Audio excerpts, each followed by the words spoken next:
Olá, amigos do Estratégia Concurso. Aqui é o professor Herbert Almeida. Nós estamos no nosso curso de Direito Administrativo, estudando os atos administrativos e começamos a falar aí sobre a classificação dos atos administrativos. Já vimos algumas classificações nos vídeos anteriores e agora nós vamos seguir aí com o nosso estudo. Então vamos para a tela para a gente poder prosseguir. Então no nosso último vídeo nós vimos as classificações, a classificação de atos gerais e individuais e agora nós vamos entrar aí nos chamados atos de império, de gestão e de expediente, e depois nós vamos entrar nos atos constitutivos, extintivos, modificativo e declaratório. Então vamos lá.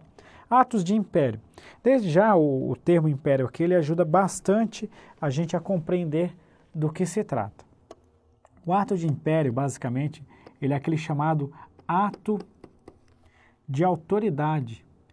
Boa parte da doutrina costuma falar isso aí. Vou deixar tudo aqui no singular para a gente facilitar o nosso andamento. Então ele vai ser um ato de autoridade. É a autoridade que o Estado possui sobre os seus particulares. A gente fala aqui que a gente tem a presença da supremacia. Supremacia da administração. Muitas vezes a gente fala que está presente o tal do poder extroverso da administração pública.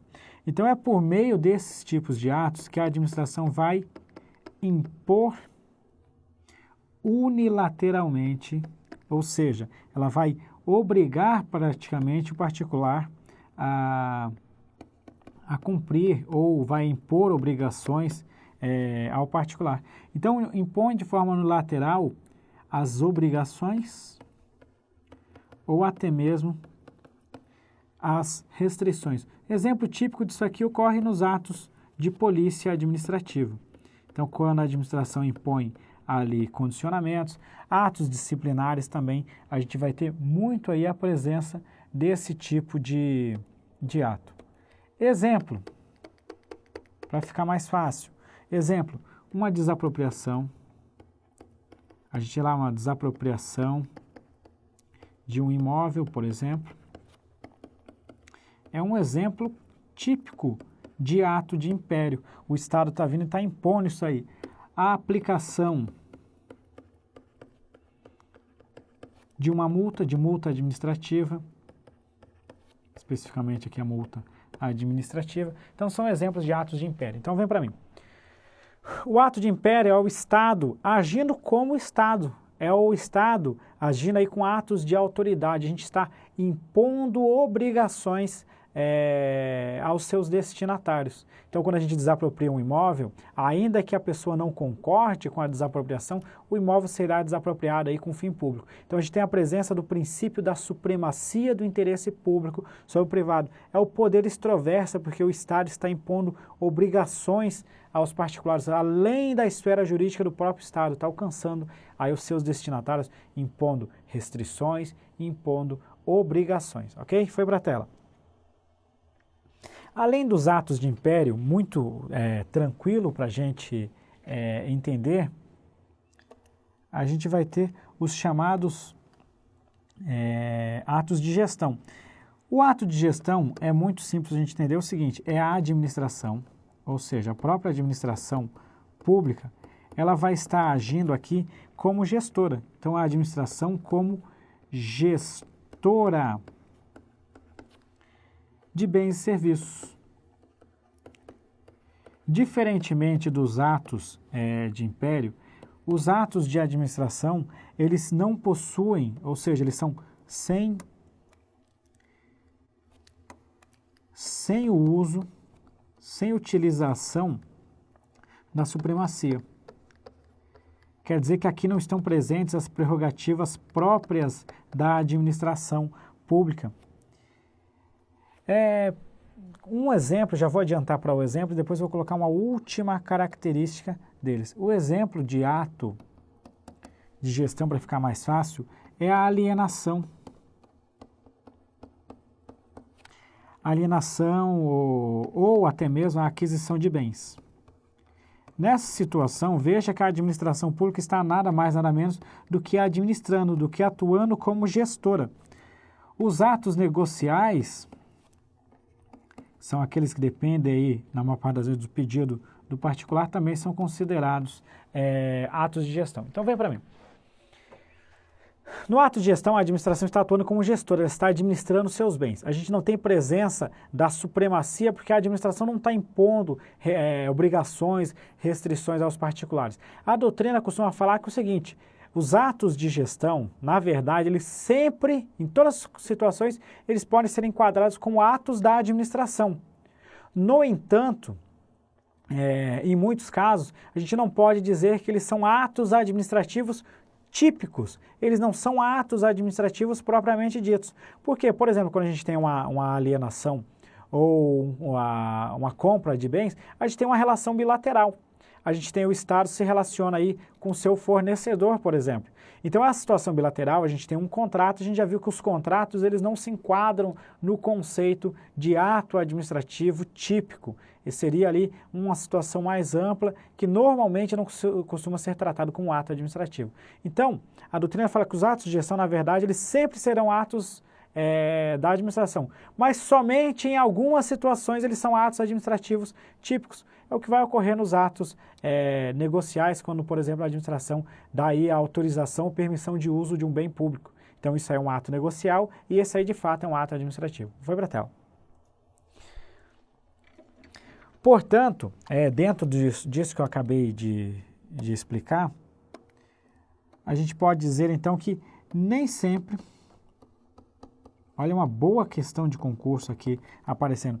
Nem sempre serão atos administrativos típicos. Só que a gente sabe que eles sempre serão atos da administração. Então, em alguns casos, a gente pode dizer, alguns casos, por que eles não serão atos administrativos típicos? Porque eles serão, nessas situações, serão atos bilaterais. Não é toda, somente algumas condições.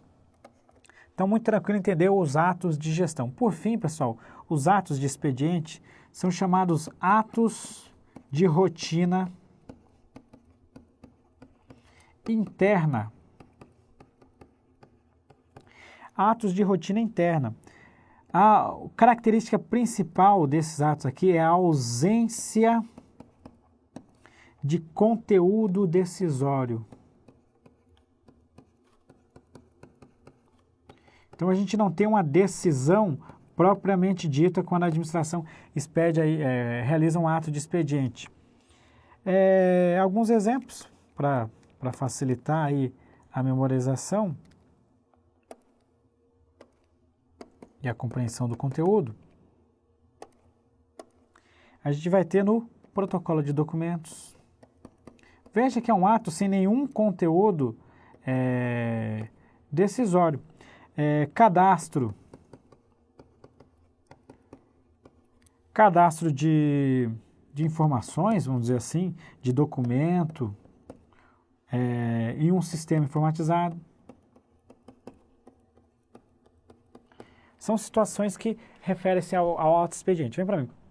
A gente poderia até questionar se esse ato de expediente seria propriamente um ato administrativo. Porém, como está lá na doutrina, é importante a gente levar para a prova e sem questionar a parte material desse ato. Então, a classificação dos atos, desses atos que a gente está vendo. O ato de império é aquele ato de autoridade, a administração impondo obrigações. Os atos de gestão é a administração atuando como gestora de bens. E os atos, os nossos últimos atos, os atos de expediente, são esses atos aí sem conteúdo decisório, tá ok? Muito tranquilo de entender. Eu volto a dizer, a gente não deve entrar no mérito se são ou não são atos administrativos. Isso a doutrina vai fazer lá num estudo mais aprofundado. Para a gente aqui o que cabe saber é que a doutrina apresenta essa como uma forma de classificação dos atos administrativos. Ok? Vamos para a tela. Para a gente prosseguir, pessoal, a gente pode entrar aí nos tais dos atos constitutivo, o ato constitutivo, o ato extintivo, o modificativo e o declaratório. Esses atos aí, eles são bem interessantes e é uma classificação bem comum aí na nossa doutrina. O ato constitutivo, ele é o quê? É um ato que cria, esse aqui é o ponto-chave, ele cria uma nova situação. por isso que ele é constitutivo, ou seja, ele constitui uma nova situação jurídica para o destinatário. Então, essa aqui é a definição de ato constitutivo, criar uma nova situação para o seu destinatário, para os seus destinatários. Então, a gente pode dizer, portanto, que a gente tem um novo direito, ou uma nova obrigação. Uma situação que não existia anteriormente e passou a existir. Então, exemplos de atos constitutivos. A gente tem como exemplo as licenças, uma nomeação do servidor. Uma nomeação do servidor. Veja só, antes da nomeação, o servidor não poderia tomar posse. Então, a partir da nomeação, a gente cria uma nova situação jurídica. A aplicação. Uma aplicação de sanção administrativa, como, por exemplo, uma multa.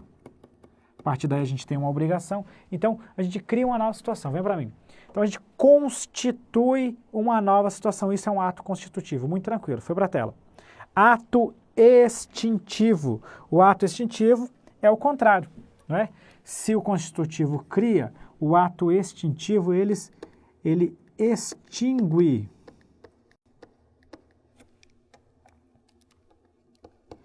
Ele extingue, ou seja, ele desconstitui. Por isso, pessoal, a gente fala aqui que ele desconstitui. Alguns doutrinadores falam aqui em ato desconstitutivo, que é o contrário do ato constitutivo.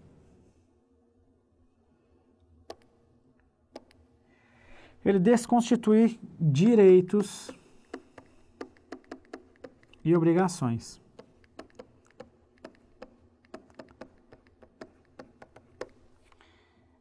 Pode dar algum exemplo, professor? Vamos trabalhar aqui dentro da parte da exemplificação, que vai ficar muito mais fácil aí para a gente compreender o que são os atos extintivos. A gente tem como exemplo de ato extintivo uma cassação de autorização. A pessoa tinha autorização para realizar determinada atividade e com a cassação dela ele perdeu o direito, ou seja, a gente extinguiu um direito que a pessoa possuía. Uma demissão do servidor, quando a gente aplica lá a penalidade de demissão, estamos desconstituindo aí um direito que o servidor tinha, com base, obviamente, respeitando aí as normas legais. Seguindo, a gente pode ir para o ato modificativo. Então, aqui a gente tem uma alteração, muito tranquilo também. Alteração, a gente faz a alteração de uma situação. Tem que escrever, vamos tentar escrever aqui o mais rápido possível. Alteração de uma situação pré-existente. Então, a situação já existia, o direito, vamos supor, já existia, só que essa alteração da situação pré-existente, ela tem que ocorrer sem suprimir o direito à obrigação. Então, vem para mim, a diferença da extintiva para a modificativa é que a modificativa é o seguinte, ela altera, só que ela não extingue. Então, a gente também não está criando e a gente também não está extinguindo. Existe uma situação, a gente está alterando ela. Vamos para a tela para a gente ver. Qual o exemplo, então, que a gente teria aí de uma situação modificativa? A doutrina costuma falar de forma bem clara que um exemplo disso aí seria uma alteração. Alteração do horário de funcionamento de um órgão. Então, o horário era das 7 às 11 e vai passar a ser das 8 às 12. Então, quando a gente altera o horário de funcionamento do órgão, a gente tem um exemplo aí de ato modificativo, porque a gente modifica a situação. Por fim, pessoal, o ato declaratório, ele tem como característica de apenas afirmar a existência de uma situação. Ele apenas afirma a existência de uma situação jurídica, por exemplo. Ele apenas reconhece um fato. Então, apenas afirma a existência de um fato, a gente pode colocar aqui, ou uma situação.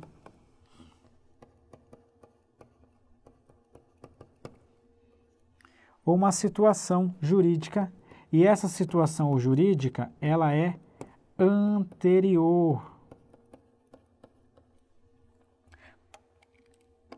Portanto, a gente pode dizer que o ato declaratório, ele apenas atesta um fato ou reconhece um direito ou obrigação, né?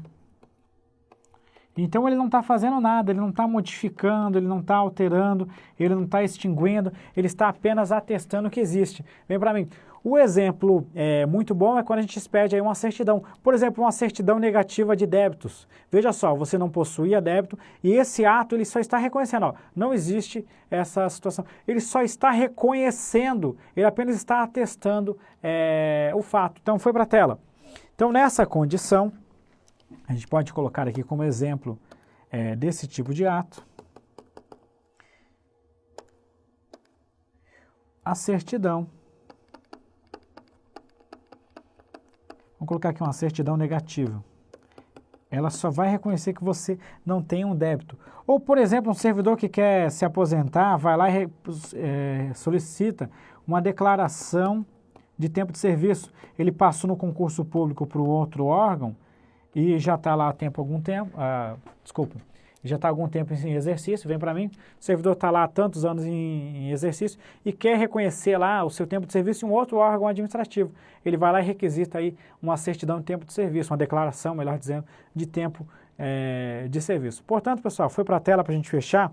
O constitutivo cria uma nova situação, o extintivo extingue, né, desconstitui essa situação, o modificativo faz uma alteração e o declaratório apenas declara, atesta uma situação já existente. Então vem para mim, com isso a gente conclui aí mais dois, vamos indo de pouco em pouco para você poder ter o tempo de respirar, fazer as suas anotações e a gente já segue para outras classificações. Muito obrigado, até o nosso próximo vídeo.